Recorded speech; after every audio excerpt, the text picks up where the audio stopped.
चाहूँगी। आप सभी से मेरी दरख्वास्त है कि आप धीरे धीरे से सेटल डाउन हो जाइए, अपनी जगह ले लीजिए। Please take your seat everyone. To all the lovely ladies and gentlemen present here, may I please request everyone to kindly take your seat. And we are all set to give a very quick start to the event. आज के इस शुभ कार्यक्रम की शुरुआत आप सभी के साथ मिलकर करने के लिए हम हैं बिल्कुल तैयार। एक बार पुनः आप सभी का नारी शक्ति नेशनल कॉन्क्लेव में बहुत बहुत स्वागत, अभिवादन और अभिनंदन है। इसी बीच मैं अपने आप को इंट्रोड्यूस करना चाहूँगी आप सभी के सामने। मेरा नाम आयुषी है। आज मुझे ये मौका मिला है कि आप सभी के बीच में मैं एज अ होस्ट इस सफ़र में साथ रहने वाली हूँ। So thank you very much for having me as a host in the event. And with that I would like to request to each one of you to kindly take your seat. आइए, आज बहुत ढेर सारी बातें हमें यहाँ आप सभी से साझा करनी है।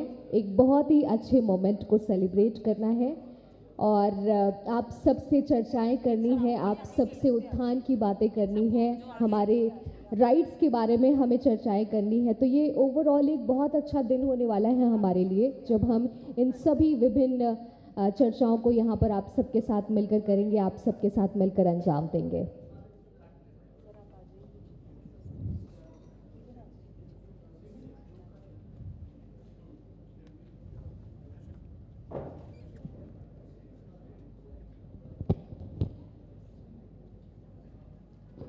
कुछ पिक्चर परफेक्ट मोमेंट्स को क्लिक करते हुए, कुछ खूबसूरत सी यादें सजोते हुए आज के इस खास कार्यक्रम में हम बढ़ रहे हैं धीरे से आगे। A very special moment we have with all of us. Let's capture some of the wonderful, some of the picture perfect moments before we finally move ahead towards the panel discussion of the day.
तो चलिए अब आप सभी के साथ आज के इस पैनल डिस्कशन की शुरुआत करते हैं, आज की चर्चाओं की शुरुआत करते हैं। आज बहुत ढेर सारे टॉपिक्स हैं जो हमें आप सभी के साथ डिस्कस करने हैं, साझा करने हैं। इस सीक्वेंस में आइए आप सभी के बीच में सबसे पहले मैं रिक्वेस्ट करना चाहूँगी डॉक्टर नौयरा शेख जी को, is founder national president of all India Mahila empowerment party, to kindly come here join us on the stage. मैं उनसे दरख्वास्त करना चाहूँगी कि वो इस दौरान इस मंच का हिस्सा बने और आइए उनके साथ आज के इस शुभ कार्यक्रम की हम करते हैं शुरुआत। आप सभी की तालियों के बीच में हमारे बहुत ही खास अतिथि का इस मंच पर बहुत बहुत स्वागत, अभिवादन और अभिनंदन है। With your permission ma'am, moving ahead, आगे बढ़ते हुए अब मैं यहाँ पर इनवाइट करना चाहूँगी मिस्टर जावेद रहमानी जी को, who is editor in chief journalism today group. मैं आपसे दरख्वास्त करना चाहूँगी कि आप इस दौरान इस मंच पर आकर हमारे साथ जुड़ें और आइए आपको बताते हैं हमारे जावेद सर के बारे में, उनकी जर्नी के बारे में थोड़ी सी चीज़ें।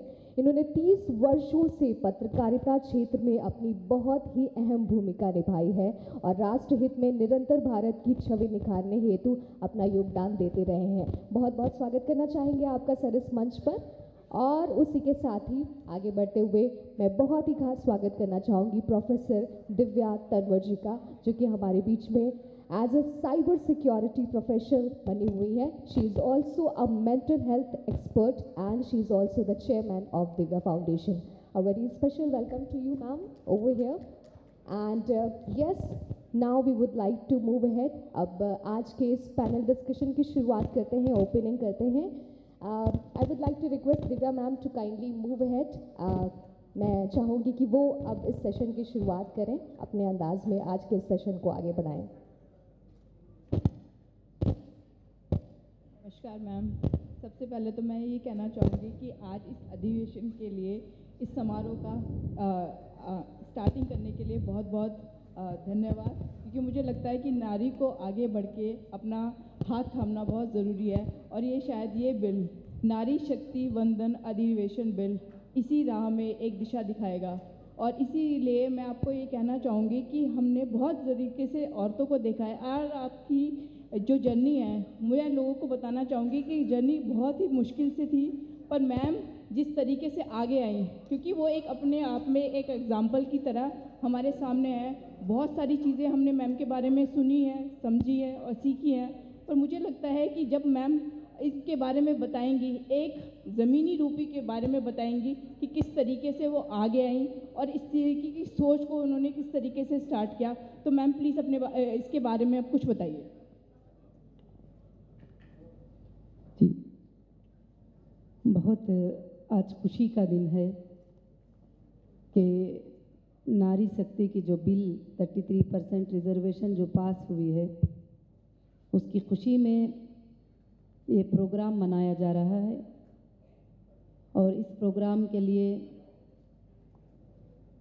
जो मेरा बर्थडे था 21 सितंबर, उस दिन ये बिल पास हुई थी गिफ्ट के तौर पर. और काफ़ी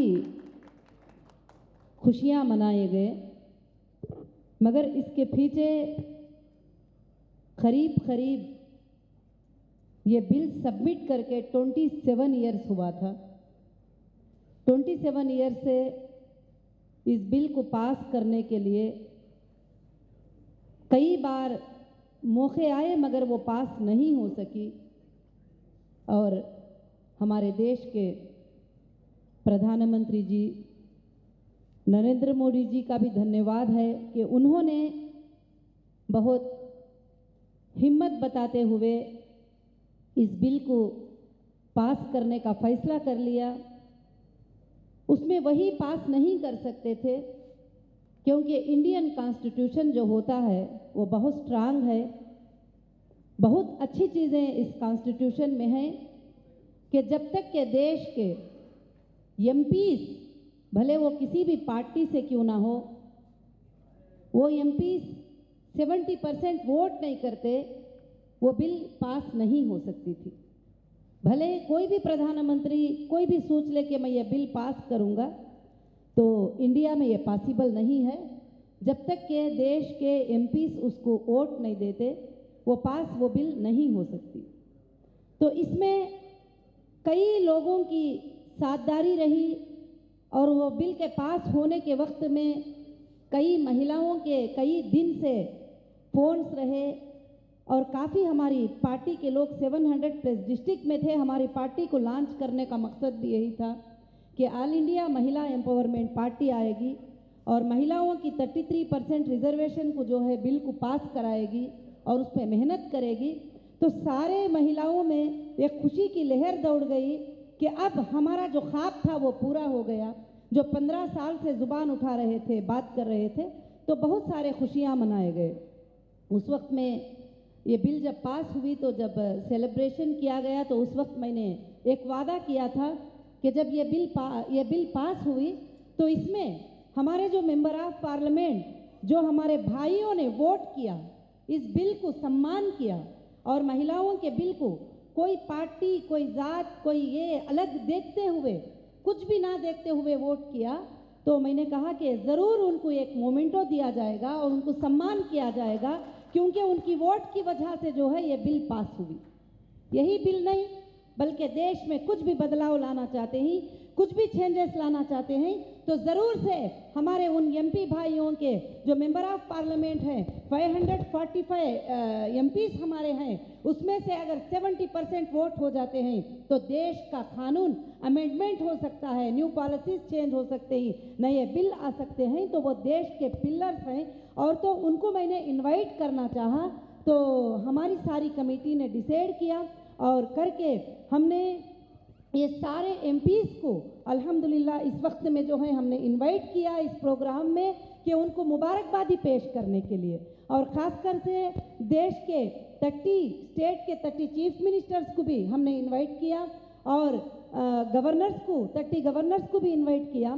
सबसे बड़ी खुशी की बात है कि जो लोग, बहुत सारे लोग हैं जो शाम तक अटेंड करने का वादा किए ही, और बहुत सारे लोग हैं हमें कंग्राट कहे ही, बहुत सारे लोगों ने हिम्मत अफजाई कहे, किसी ने भी इस चीज़ को देखकर जो है ये नहीं किया, बहुत खुशी का इजहार किया। इसलिए मैं तमाम हमारे वो भाइयों को जो मेंबर ऑफ पार्लियामेंट इस बिल के लिए वोट दिए और देश के लिए सपोर्ट किए और देश के महिलाओं को सपोर्ट किए, उन सबको मैं मुबारकबादी आज पेश करना चाहती हूँ। और बहुत ही बड़ा हमारे लिए खुशी का दिन है।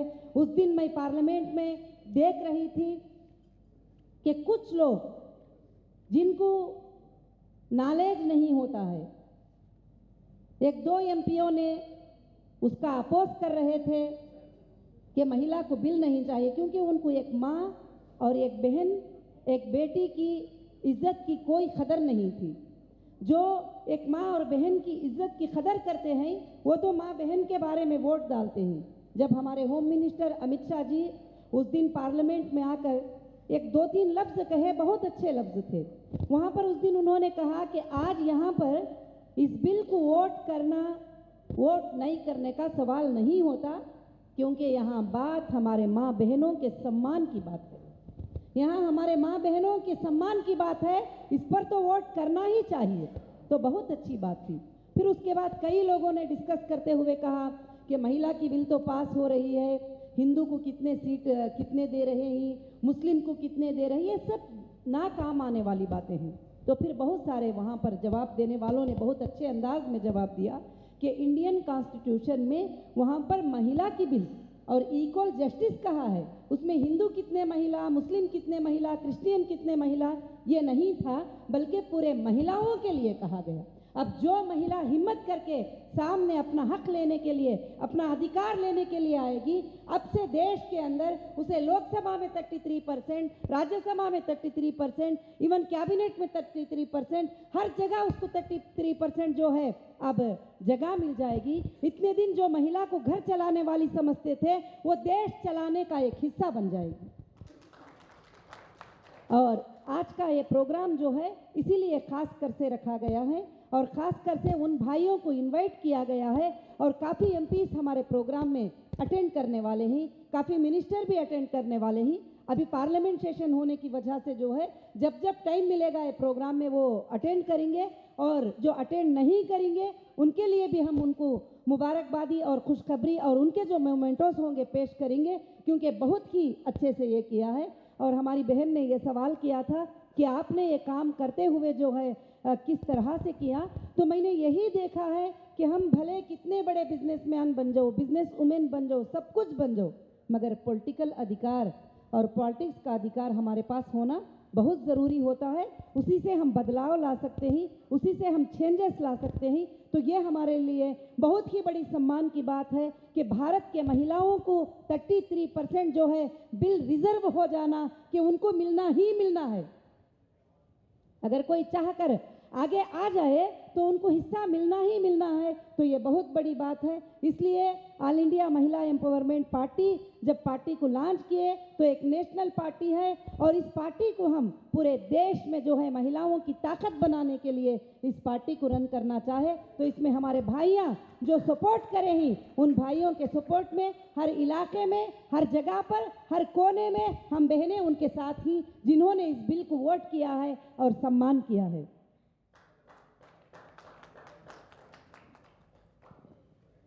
मुझे बहुत दिनों बाद आपको देख के मैम एक शेर याद आ गया, एक पंक्तियाँ याद आ गई।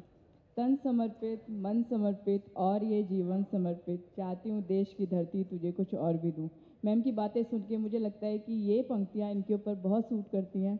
बहुत सारी बातें इन्होंने जो बताई, मुझे पता है कि एक महिला के लिए ज़मीनी तौर से उठना और इस तरीके की पावर में आना बहुत ही एक मायने रखता है। और जिस तरीके से मुझे लगता है कि हम कुछ ना कहीं एक पॉलिसी मेकर अगर बन गए, जैसे मैम ने कहा कि पॉलिसी मेकर में अगर हमारा हाथ योगदान हुआ तो भारत की दिशा और दशा तय करने में हम बहुत आगे जाएंगे। तो मैं सर से कहना चाहूँगी कि आप कुछ पूछना चाहेंगे सर, क्योंकि बहुत इम्पॉर्टेंट है, क्योंकि आप पत्रकारिता के क्षेत्र में हैं और जैसे जैसे कहते हैं ना कि ज़मीनी तौर पे जो लोग पढ़ते हैं वो पूछना बहुत ज़रूरी है, क्योंकि इसके क्वेश्चन तो ज़रूर आपके पास होंगे।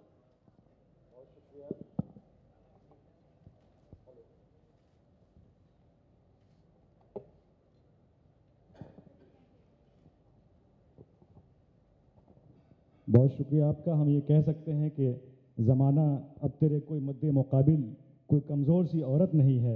मेरी मुराद डॉक्टर नोहरा शेख से है। आप तमाम तालियां एक ज़रूर बजा दीजिए। ये दिन वाकई बरसों से एक दिन नहीं, 2 दिन नहीं, एक लंबा सफ़र है मैम का। और ऑल इंडिया एम्पावरमेंट पार्टी जो आज आप सामने आपकी फाउंडर और प्रेसिडेंट डॉक्टर नोहरा शेख यहाँ बैठी हैं, इनका सफ़र मैं देख रहा था कि आज के दौर में भी, आज की दुनिया में भी जहाँ लोग अपने लिए सोचते हैं, अपने लिए जीते हैं, यहाँ ऐसे दौर में डॉक्टर नोहरा शेख ने वो शमा जलाई है। और वो शमा अब जो है अब एक हैदराबाद से निकल के पूरे भारत के दिल में जगह बना लिया है। हर घर की, खुद हमारे घर की औरतें अब ये आवाज़ उठाने लगी हैं कि हमारे सर पर ऑल इंडिया एम्पावरमेंट पार्टी है, अब मैं उस पार्टी के नीचे इलेक्शन भी लड़ सकती हूँ और अपना हक भी मांग सकती हूँ। चूँकि इसलिए कि अब पार्लियामेंट के अंदर और राज्यसभा में भी ऑल इंडिया एम्पावरमेंट पार्टी और डॉक्टर नोहरा शेख की कोशिशों से जो 20 साल लगातार आपने किस तरह से ज़िला लेवल पे, गांव लेवल पे, स्टेट लेवल पे जो आपने यात्रा सफ़र की है, वो यात्रा बहुत आसान नहीं है। आप एक बार देखिए, आपके रोंगटे खड़े हो जाएंगे। तो अब ये मैं कह सकता हूँ कि ज़माने अब तेरे मद्दे मुकाबिल कोई कमज़ोर सी औरत नहीं है। डॉक्टर नोहरा शेख यही अपने बहनों को बताना चाहती हैं और ये कहना चाहती हैं कि आज आपके बीच में ऑल इंडिया महिला एम्पावरमेंट आपकी दुख दर्द, आपकी वो तमाम जो आपको अब तक नहीं दिया गया है, वो आपको अब मिलेगा। मैं डॉक्टर नोहरा शेख को इस बात मुबारकबाद देता हूँ कि जिस दिन ये पार्लियामेंट में ये बिल पास हुआ उस दिन आपका जन्मदिन भी था, तो अंदाज़ा लगा सकते हैं कि इससे बड़ा गिफ्ट क्या हो सकता है। तो मैं आपसे एक सवाल ये कर रहा हूँ कि ऑल इंडिया एम्पावरमेंट पार्टी की जो जर्नी है, इसमें क्या आपको लगता है कि जो आपके ख्वाब थे वो महिलाओं के आरक्षण को जब पार्लियामेंट में पास कर दिया गया वो पूरा हो गया है? अब पार्टी आगे क्या उस आरक्षण को ज़मीनी सतह पर भी उतारने की कोशिश करेगी? जी, और पार्टी ज़मीनी सतह पर लाने की कोशिश भी करेगी और हर महिला को उसके राइट्स क्या हैं, उसके हक क्या हैं, उसको बताने की और उसमें इम्प्लीमेंट लाने की कोशिश करेगी। क्योंकि बग़ैर इम्प्लीमेंट लाए, और कई महिलाओं को इस बिल के बारे में पता भी नहीं कि उनके क्या राइट्स उनको मिल गए हैं और उनके लिए कितना बड़ा अधिकार मिल गया है, उनको पता भी नहीं है।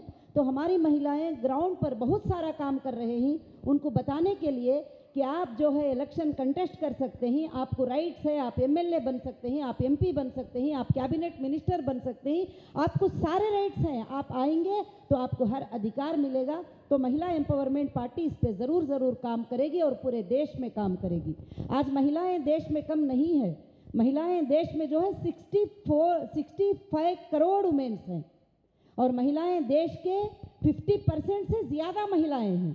और महिलाएं एक देश का एक हिस्सा है और वो एक हिस्सा जो है अपने अधिकार से खाली बैठा हुआ है, तो उसको अधिकार याद दिलाने के लिए महिला एम्पावरमेंट पार्टी पूरे देश में काम करेगी और जात पात को छोड़कर काम करेगी और सेकुलर पे काम करेगी। और महिला एम्पावरमेंट पार्टी हिंदू मुस्लिम से हटकर सारी इंसानियत, जस्टिस फॉर ह्यूमैनिटी के लिए काम करेगी।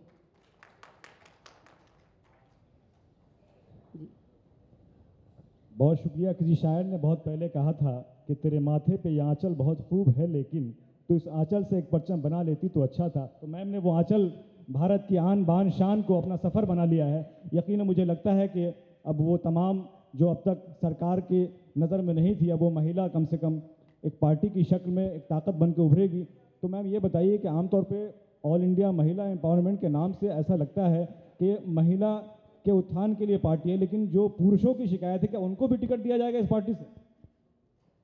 जी, ये पार्टी महिला एम्पावरमेंट पार्टी है। जब रजिस्टर हुई थी उस दिन से लेकर मेरे हर रैली में, हर स्पीच में मैंने ये बात बताई है कि ये पार्टी एक महिला की पार्टी है, मगर ये महिला आपकी माँ है और आपकी बहन है और आपकी बेटी है। बगैर बाप के, बगैर भाई के ये पार्टी कैसे आगे बढ़ेगी? इसमें, इस पार्टी में सबको सीट है, मेल को भी सीट है, फीमेल को भी सीट है और इसके अंदर तमाम लोगों को हिस्सा है और घर दोनों के बगैर नहीं बन सकता। इसका मतलब ये नहीं है कि माँ का नाम लेते ही बच्चे पूरे ख़त्म हो जाएंगे। महिला एक माँ है। एक माँ क्या चाहती है आपके लिए, एक माँ क्या चाहती है वो महिला एम्पावरमेंट पार्टी चाहेगी और एक माँ की तरह ये देश को डेवलप करने की कोशिश करेगी। मैम, ये 2024 का इलेक्शन अब बिल्कुल हमारे सर पर है और पार्टी चूँकि आपकी राष्ट्रीय स्तर की पार्टी है, महिला एम्पावरमेंट पार्टी, तो क्या पूरे पार्लियामेंट जो हमारी सीट है 545 उस पर पार्टी इलेक्शन लड़ेगी और किस मैनिफेस्टो को, क्या महिलाओं को आरक्षण में ध्यान में रखते हुए या और भी समाज के इशू हैं जिस पे आप राष्ट्रीय स्तर का दौरा भी करेंगी, ज़रा यहाँ बैठे तमाम हमारे पैनलिस्ट को बताएं। जी, इंशाल्लाह ये पार्टी अनाउंस की है इलेक्शन कंटेस्ट करने के लिए।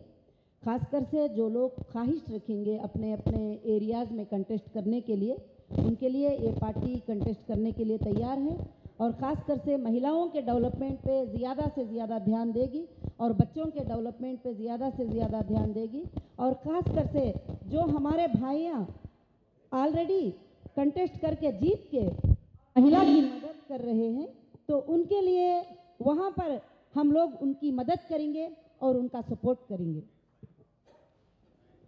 तो दिव्यांग,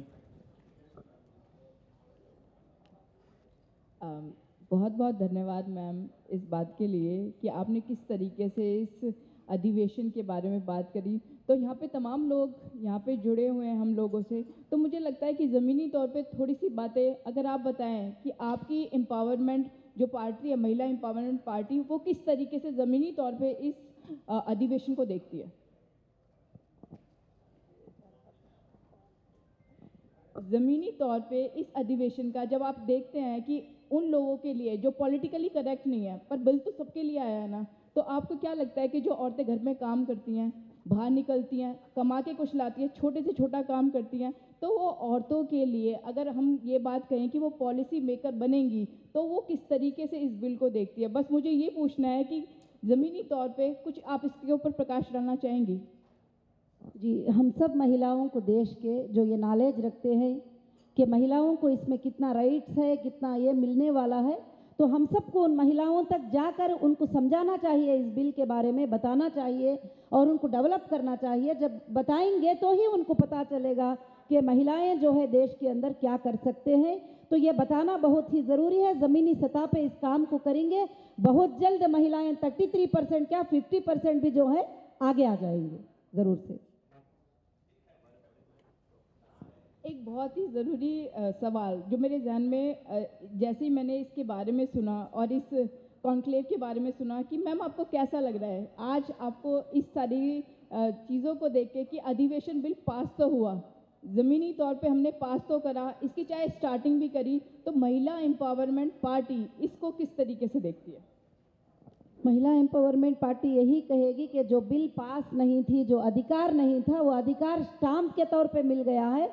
तो ज़रूर से जो है कि जब अधिकार स्टाम्प के तौर के ऊपर मिल गया है तो ये हमारे लिए बड़ी खुशियां मनाने का ये है कि अब आगे आकर उसको हासिल करना जो है हमारा काम है। जी, एक बहुत ज़रूरी सवाल जो इस सारे अधिवेशन बिल से थोड़ा अलग है। मुझे लगता है कि कोई भी जर्नी छोटी या बड़ी, जब औरत घर से बाहर निकलती है, कुछ काम करने के लिए निकलती है, तो थोड़ी मुश्किलें तो आती हैं। तो उसके लिए एक थोड़ी छोटी सी बात है कि सबसे ज़्यादा मुश्किलें जब आपने इस चीज़ की स्टार्टिंग करी थी तो आपको कहाँ लगा कि मुझे कुछ ऐसा प्लेटफॉर्म मिल जाता या कुछ ऐसी चीज़ें हो जाती या कुछ ऐसा मैं कर देती तो मेरे लिए ये जर्नी थोड़ी सी आसान होती? बहुत सारे जगह पर जब पॉलिटिकली दबाव किया जाता है, चाहे वो कितने भी बड़े ताकतवर क्यों ना हो, जब उनको पॉलिटिकली दबाते हैं तो उस वक्त हर महिला की ये सोच होती है कि उसके अंदर कुछ अधिकार हो, उसके अंदर अधिकार आ जाए। उन अधिकार ऐसे ही हमें नहीं मिलते ही, वो अधिकारों के लिए हमको लड़ना पड़ता है और हमको कोशिश करना पड़ता है। ये महिला बिल भी वही एक कोशिश थी जो पास हुई थी, जो पास होने से पहले कई एमपी से कांटेक्ट करना पड़ा, बात करना पड़ा। कुछ लोग उसके लिए अग्री थे, कुछ लोग अग्री नहीं थे, तो काफ़ी हमारे भाइयों का भी इसमें सपोर्ट रहा उनको बात करने में और वोट कराने में। तो जब जाकर ये बिल बड़ी मेजॉरिटी वोट के साथ जो है ये पास हो गई, तो अब महिलाएं आगे आकर अपने अधिकार को ज़रूर से लेंगे। आगे 2-3 सालों में ये बहुत बड़ा इम्प्लीमेंटेशन हो जाएगा। वो इम्प्लीमेंटेशन आप पार्लियामेंट में देखेंगे इंशाल्लाह।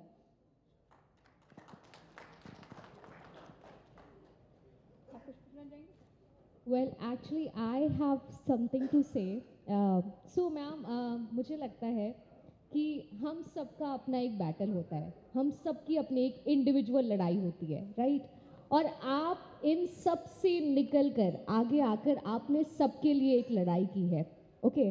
आपने हम सबके हक के लिए एक बात रखी, ओके? सो मुझे लगता है कि जब हम निकलते हैं, अपनी बात रखते हैं, कुछ आउट ऑफ द बॉक्स रखते हैं, तो कई बार लोगों को ये चीज़ एक्सेप्ट करने में प्रॉब्लम होती है। लोग उसको एक्सेप्ट करने से पहले 1000 बातें कहते हैं, उसका अपोजिशन करते हैं। तो बाहरी लोग तो अपोजिशन के लिए रहते हैं, बट मैं चाहूँगी कि आप हमें ये बताएं कि आपके अराउंड में जो लोग थे, आपके सराउंडिंग में जो लोग थे, उनका रिएक्शन कैसा था जब ये बात सबसे पहले आपके जहन में आई और आपने इसको एक्सप्रेस किया कि शायद ये एक लड़ाई है जो हमें लड़नी चाहिए। तो अपनों का रिएक्शन जो है वो बहुत मैटर करता है। हम सब ने एक लड़ाई लड़ी है यहाँ पर, तो हम जानना चाहेंगे इसके बारे में। जाहिर से बात है कि जब महिला आगे आती है तो घर से ही दबाव शुरू होता है और पड़ोसियों से दबाव शुरू होता है और नेबर से और ख़ास रहने वालों से दबाव शुरू होता है। तो मैं एक बिजनेस वुमेन होने के नाते जो है कई मेरे फ्रेंड से, मेरे सर्किल से, फैमिली से कई बार दबाव आया कि आप पॉलिटिक्स में नहीं जा सकती, पॉलिटिकली नहीं जा सकती, क्योंकि इसको आपको काफ़ी फेस करना पड़ेगा। आपको इन चीज़ों की ज़रूरत नहीं है, आप आराम से अपने घर में रह सकती हो, महलों में रह सकती हो, तो आपको क्या ज़रूरत है इन चीज़ों में जाने की। तो मैंने सबको यही जवाब दिया कि ये जो नॉर्मल ज़िंदगी होती है, जो सब लोग गुजारते हैं, तो वो सब गुजारते हैं, मगर लोगों के लिए जीना, जो बदलाव लाने के लिए कोशिश करना और एक इनकलाब लेकर आना, जो लोगों के सोच में नहीं है, उन सोच को लोगों के जहनों में डालना एक बड़ी बात होती है। तो फिर मैंने इसको कदम उठाया और सारे महिलाओं को आवाज़ दी, तो कई महिलाएं जो है हमारे साथ जुड़ गए। जब महिला एम्पावरमेंट पार्टी रजिस्ट्रेशन हुई तो 700+ डिस्ट्रिक्ट में हमारे कमिटीज़ बने और 30 स्टेट्स में हमारे कमिटीज़ बने। आज भी वो कमिटीज़, वो डिस्ट्रिक्ट कमिटीज़ पूरे लाइव पे ये प्रोग्राम देख रहे हैं और ख़ासकर से जो है मैं उन सबको मुबारकबादी देती हूँ। तो कई मुश्किलों का मुझे सामना करना पड़ा और कई मुश्किलें पेश आए और यहाँ तक के बड़े बड़े इल्ज़ामों को सर पे लेना पड़ा, बहुत सारी चीज़ें। और मैं ख़ासकर से मुस्लिम कम्युनिटी की थी तो और ज़्यादा मेरे ऊपर प्रेशर्स बढ़ गए। कई लोग इसको नापसंद करते थे, औरत के बाहर आने को, स्पीच करने को, बताने को, बहुत सारे चीज़ों पर। मगर मेरा मानना था जो जस्टिस के लिए आवाज़ उठाते हैं उनके साथ ऊपर वाला ज़रूर मदद करता है और वो ज़रूर जीतते हैं और जीतते रहेंगे। और ये आवाज़ कभी बैक नहीं होगी और ना हमारे महिलाएं बैक होंगे और ये आवाज़ चलती रहेगी और ये पार्टी भी चलती रहेगी और देश के अंदर एक दिन ऐसा बदलाव आ जाएगा, एक माँ की तरह इस देश में जो है। इसीलिए कि काफ़ी लोग मुझे मजाक भी करते थे कि औरत का काम ये है कि घर में वो रोटी बना ले, दाल बना ले, उतना उसको आ सकता है। तो मैं भी उनको जवाब देती थी कि औरत वो होती है, वो रोटी भी बना सकती है, दाल भी बना सकती है, देश को भी चला सकती है और उसके अंदर वो ताकत है। तो ज़रूर वो करके मैं एक दिन जो है ज़रूर बताऊंगी। Wow, that was very motivating. एक बहुत अच्छा आंसर आपने हमें दिया और कहीं ना कहीं हमें इस चीज़ को समझना चाहिए कि जिस चीज़ को हमने इतनी लड़ाई के बाद पाया है उस चीज़ के बारे में हमें और जानना चाहिए और उसका फ़ायदा हम कैसे उठा सकते हैं, इसके बारे में लोगों को अवेयर होना चाहिए और हमें भी लोगों को अवेयर करना चाहिए। Thank you very much ma'am. Sir, कुछ पूछना चाहेंगे, इस सेशन को आगे बढ़ाना चाहेंगे? मैम से मैं बहुत पहले जब मिला था तो मैम ने किसी शायर का मुझे एक शेर बताया था और ये पार्टी की पूरी जर्नी का मकसद आप समझ जाएंगे। उन्होंने कहा था कि इसे हम पर तो देते हैं मगर उड़ने नहीं देते, इसे हम पर तो देते हैं मगर उड़ने नहीं देते। हमारी बेटी बुलबुल है मगर पिंजरे में रहती है। तो गालिबन पार्टी के वजूद का यही वजह है कि उन बेटियों को अपने हुकूक की लड़ाई लड़ने के लिए उनको बाख्तियार बनाना, और ये पार्टी इसीलिए बनी थी। और ये अंदाज़ा मैडम को जब भी नहीं था कि हम एक हैदराबाद से जो शुरुआत कर रहे हैं आज वो नेशनल पैमाने पर राष्ट्रीय स्तर की पार्टी बन जाए। और उस पार्टी का निशान भी आपको जाहिर है, आप सब समझ रहे होंगे कि बिल्कुल एक तस्वुर है कि घर में जो है आपके गोल्ड की भरमार हो, गोल्ड पार्टी का निशान है। और बहुत कम लोग जानते हैं कि मैडम हीरा ग्रुप कंपनीज की CEO भी हैं और वो एक बड़ी बिजनेस आइकन है। मतलब मैं ये बताना उस वक्त मैं मैम से ये पूछना चाह रहा था, मैम ये बताइए कि ये मतलब मैंने बहुत कम देखा है, आमतौर पे पॉलिटिक्स में वो लोग आते हैं जो जिसे कहा जाए कि गुर्बत से और आकर के और जनता के सेवा का नाम होता है, सिर्फ वो अपना ही सेवा करते हैं, जनता का सेवा नहीं करते, कम से कम मैंने देखा है। तो आप एक पूरी चीज़ों को, एक पूरा महलों को, एक स्ट्रगल की ज़िंदगी आपने क्यों अपनाई? इसके पीछे क्या लगा आपको, क्या ऐसा जर्नी में महसूस हुआ? जिसको देश के सेवा की आदत पड़ जाती है उसको दौलतें और महलें बहुत फीके लगते हैं लोगों के सेवा के सामने। सबसे पहली ये बात है कि अगर उनको सूने पर लिटा दिया जाए और उनको पैसों के ढेर भी लगा दिया जाए, उनका दिल तड़पता है लोगों के लिए। वैसा तड़पता हुआ दिल ऊपर वाले ने हमें दिया है और हम हमेशा लोगों के लिए तड़पते हुए जीते हैं कि लोगों की भलाई के लिए, लोगों की अच्छाई के लिए काम आ जाएं। इसीलिए पहले से मेरा लड़कियों के लिए गर्ल्स कॉलेज बनाना क्यों ना हो और गर्ल्स स्कूल बनाना क्यों ना हो और महिलाओं के लिए एजुकेशन के लिए कोशिश करना क्यों ना हो और उनकी स्पॉन्सरशिप करने में क्यों ना हो, उसमें मैं मसरूफ़ रही। मेरे लिए बिजनेस से ज़्यादा टॉप और मालदारी से ज़्यादा टॉप, महलों से ज़्यादा टॉप लोगों की खिदमत करना बहुत ही अच्छा लगता है। इसीलिए ये सेवा को मैं बहुत अच्छा मानती हूँ। घर में भी जब लोग कहते हैं कि आपको कमी की क्या ज़रूरत है, आप क्यों जाती हो ज़मीन के ऊपर ये काम करने के लिए, तो हम कहते हैं कि हमें लोगों की खिदमत करने में जो खुशी मिलती है अगर वो तुम्हें महसूस हो जाए तो आप भी ये महलों को छोड़कर जो है लोगों की खिदमत में लग जाएंगे। तो हमें बहुत अच्छा लगता है और मैं अल्लाह से दुआ करूंगी कि हमेशा हमको ये खिदमत का इरादा दिल में हमेशा रहे लोगों की खिदमत करने के लिए।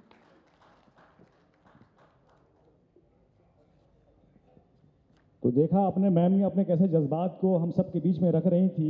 ये यकीनन जो है ये सफ़र जो है ये कहा जाता है कि मैं अकेला ही चला था जानिबे मंजिल मगर लोग साथ आते गए और कारवां बनता गया। तो all India Mahila empowerment party की जर्नी यही है कि कोई सोच भी नहीं सकता था कि मैम ने इनको जैसा कि बताया इन्होंने के इलाके में घर में मुखालफत का सामना करना पड़ता है, इन्होंने किया, लेकिन इनकी हिम्मत और आप देखिए कितना हौसला कि इन्होंने सोचा कि मैं अगर अपना हौसला यहाँ तोड़ दूंगी तो ये लाखों सैकड़ों करोड़ों खवातीन का हौसला टूट जाएगा। वो हौसला बना रहे, उस हौसले में मजबूती हो, इसलिए आप जो है वहाँ सफ़र करके आज जो है इतनी मसरूफ़ तरीन आपकी ज़िंदगी है कि पूरे हिंदुस्तान ही नहीं बल्कि हिंदुस्तान से बाहर भी आप जाती हैं और ख़वातीन की हुकूक़ के लिए, उनकी लड़ाई के लिए बहुत मजबूती से आवाज़ रखती हैं। तो मैम ये बताइए, क्या आपको कभी इसमें डर तो लगा होगा ना? आखिर डर तो कभी नहीं लगा। डर लगने वाले तो इतने बड़े बड़े काम नहीं कर सकते और जिसको डर लगता है वो इतने बड़े सूच नहीं रख सकते, इतने उड़ानों पे नहीं उड़ सकते। और ख़ासकर से मुझे डराने की कोशिश की गई और बहुत सारे तकलीफ़ें भी दिए और परेशान भी किए। कई इल्ज़ामें पिछले दिनों में आपको मालूम होगा कि अखबारों के फर्स्ट फ्रंट पेज पे मेरा ही फ़ोटो होता था और कुछ नहीं होता था। जो लोगों को ये फील हुआ कि इनसे हमें अभी नुकसान होगा या हमारे बारे में ये लोगों को बता देंगे, ऐसे जो लोग फील करे, जब जस्टिस फॉर ह्यूमैनिटी के लिए आए तो बहुत सारे लोग नहीं, कुछ गिने चुने लोगों ने बहुत सारा सताया, मगर हमें कभी डर नहीं लगता। जब लोग हमें डराने की कोशिश करते हैं तो हमारे अंदर हिम्मत और भी बढ़ जाती है, हम और भी आगे बढ़ने की कोशिश करते हैं और इसलिए वो डराने सब हमें कुछ काम नहीं आएंगे और डराने ही हमारी ताकत है, वो हमारी एनर्जी है। लोग डराते रहें तो हम ऐसा काम करते रहेंगे। कहते हैं कि हमें अपनी कैपेबिलिटी का एहसास तभी होता है जब हम उसको और एक्सप्लोर करते हैं और हमें ऑपोजिशन का सामना करना पड़ता है। कुछ लाइन्स याद आ रही हैं, कुछ पंक्तियां याद आ रही हैं यहाँ पर जो मैं कहना चाहूँगी कि रख हौसला वो मंजर भी आएगा, प्यासे के पास चलकर समंदर भी आएगा, थक कर ना बैठ ए मंजिल के मुसाफिर, तुझे मंजिल भी मिलेगी और मंजिल मिलने का मज़ा भी आएगा। डटे रहना है, लगे रहना है, अपने लक्ष्य के पीछे हमें भागते रहना है, मेहनत करते रहना है, कोशिश करते रहना है और फाइनली हम उसे अचीव करेंगे। एक बहुत अच्छा सेशन यहाँ पर हमने देखा, हमने काफ़ी अच्छी चीज़ें डिस्कस की।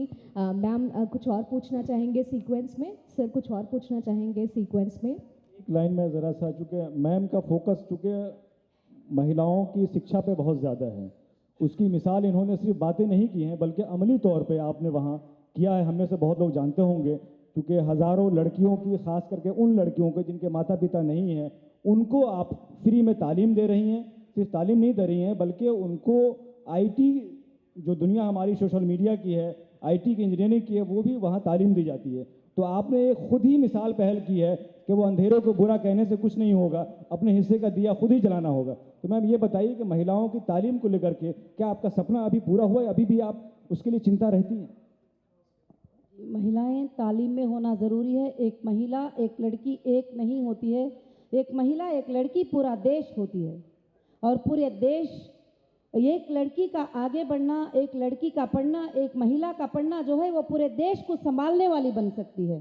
तो इसलिए कोई भी अपनी लड़की को लड़की ना समझे बल्कि उसको एक देश समझकर उसको आगे बढ़ाएं और उसको पढ़ाएं।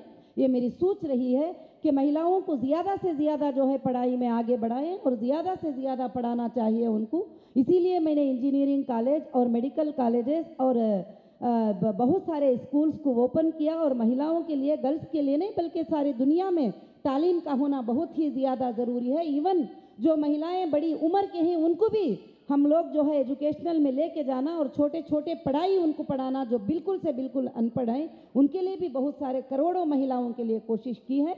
तो मैं चाहती हूँ कि तालीम का आ जाना, उसके ज़िंदगी में उजाला आ जाना है।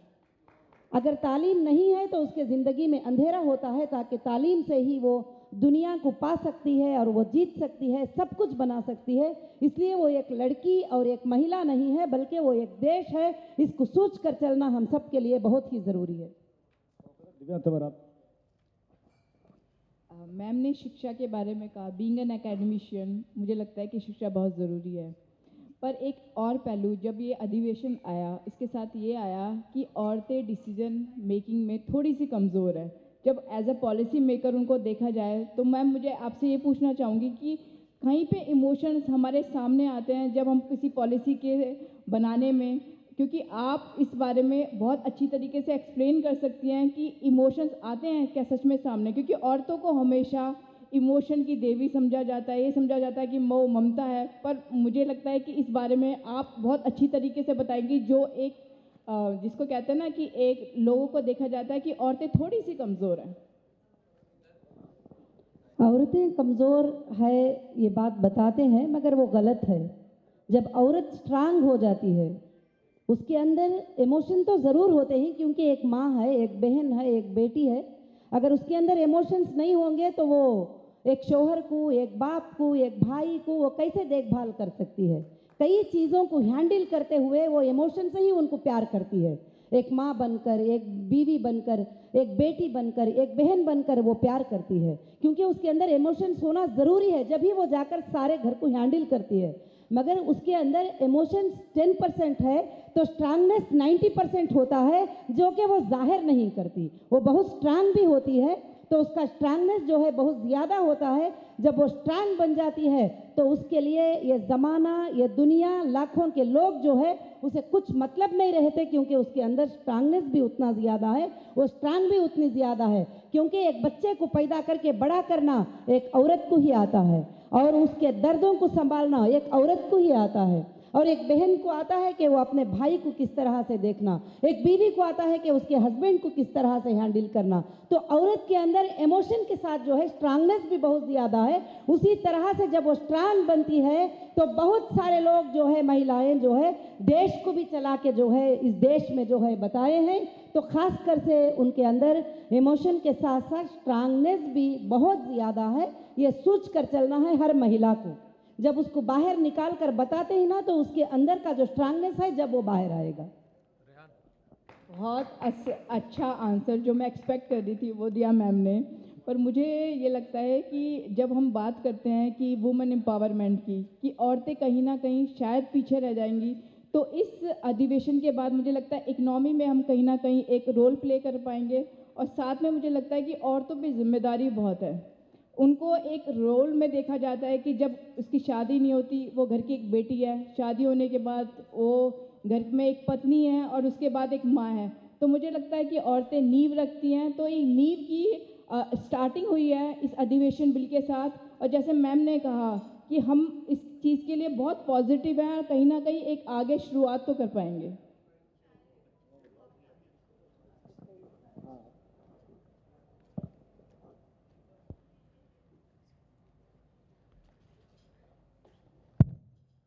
एक्चुअली मुझे कुछ कहना है आप सभी से। आप सभी यहाँ पर मौजूद हैं या नहीं, बताइए। हाँ, यस।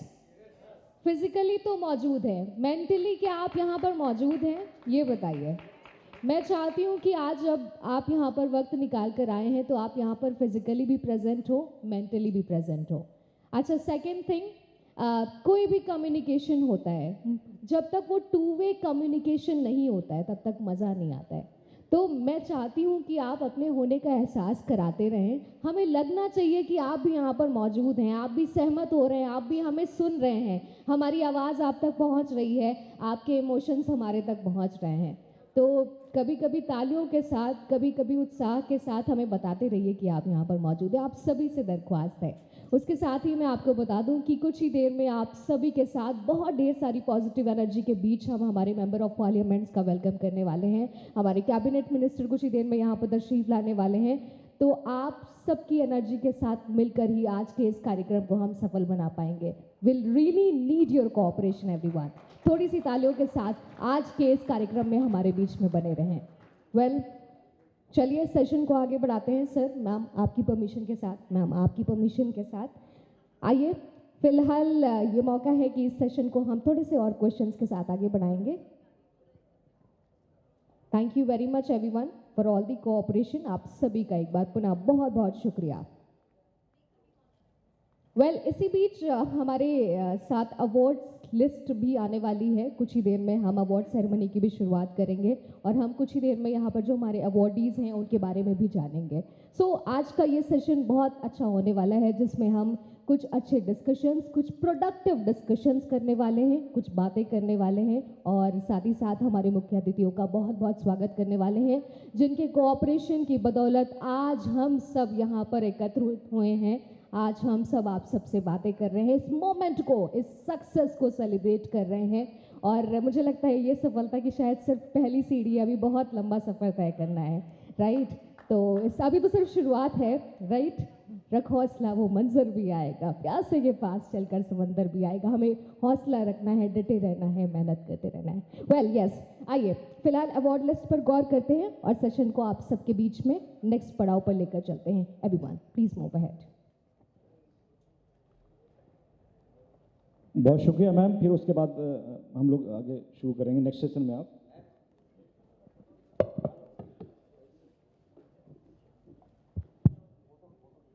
एक शानदार सी ग्रुप फोटोग्राफ के साथ इस सेशन को रैप अप करते हैं, एक पिक्चर परफेक्ट मोमेंट के साथ, एक सुंदर कैप्चर के साथ।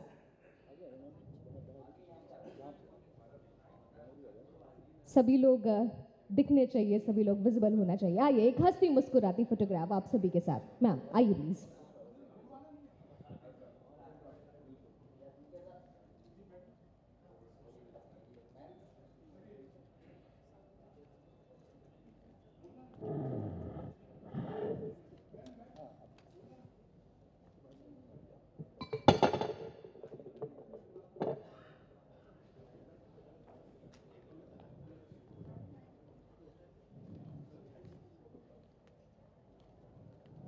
जी हाँ, कुछ और पिक्चर परफेक्ट मोमेंट्स के बीच कुछ और खूबसूरत सी यादें सजोते हुए आज के मोमेंट्स को कैप्चर करते हुए हम बढ़ेंगे अब आगे।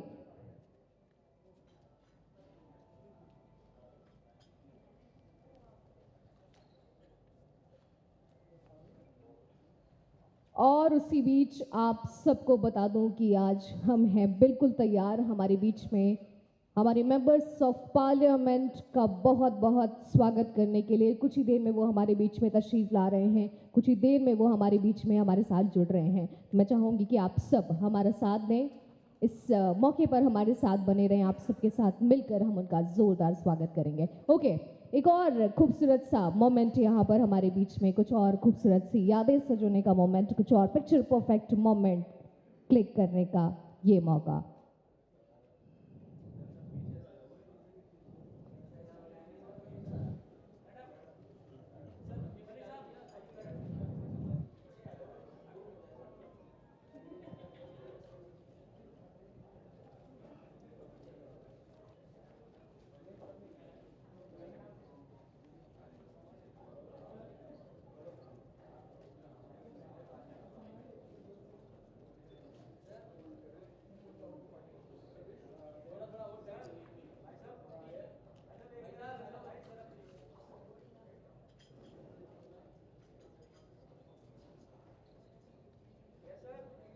जी हाँ, बेहद खास तस्वीर यहाँ पर इस वक्त हमारे साथ सभी लोग जुड़े हुए हैं। इस वक्त हमारे साथ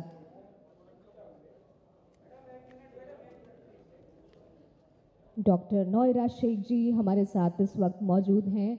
उनके साथ कुछ मोमेंट्स क्लिक करते हुए आज के इस कार्यक्रम में हम बढ़ते हैं आगे।